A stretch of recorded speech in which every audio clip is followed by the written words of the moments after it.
पौराणिक मान्यता के अनुसार जब माता सीता बाल्यावस्था में अपनी सहेलियों के साथ बगीचे में खेल रही थी, तभी बगीचे में एक तोता का जोड़ा पेड़ पर बैठा हुआ था। तोता का जोड़ा भगवान राम और माता सीता के बारे में बातें कर रहा था। उनकी बातों को सुनकर माता सीता का ध्यान उन पर चला गया।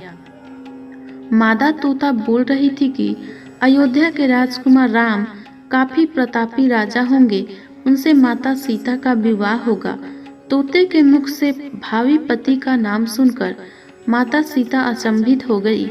उन्हें अपने बारे में और जानने की इच्छा जागृत हुई, इसलिए उन्होंने अपनी सखियों से कहकर दोनों पक्षियों को पकड़ लिया और फिर उन दोनों से पूछा कि भविष्य के बारे में इतना ज्ञान कहाँ से प्राप्त हुआ।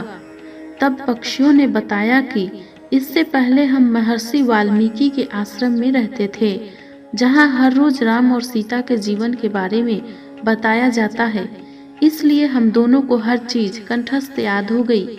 सीता जी ने पक्षियों से कहा कि जिस जनक पुत्री सीता की तुम लोग बात कर रहे हो वह मैं ही हूँ। मुझे मेरे और राम के बारे में और भी बातें जाननी है।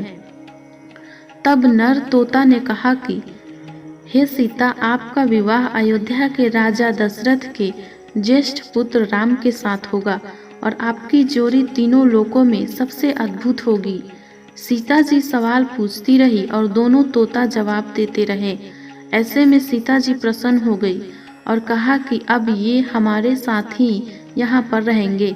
लेकिन यह सुनकर तोता हैरान रह गया और उसने कहा कि हम पक्षी हैं, हमें पिंजरे में कैद ना करो।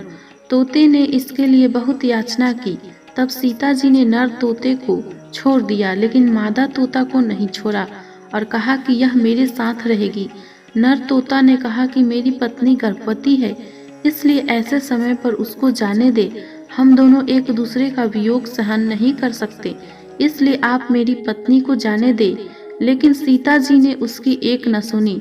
इस पर मादा तोता को बहुत गुस्सा आया और श्राप दिया कि जिस तरह तुमने गर्भावस्था में मेरे पति से मुझको अलग कर दिया है, वैसे ही गर्भावस्था के दौरान तुमको भी पति वियोग सहना पड़ेगा। इतना कहते ही मादा तोता ने अपने प्राण त्याग दिए।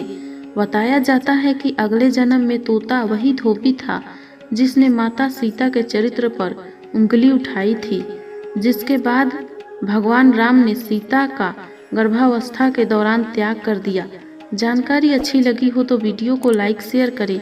अगर चैनल पर नए हैं तो चैनल को सब्सक्राइब करना ना भूलें।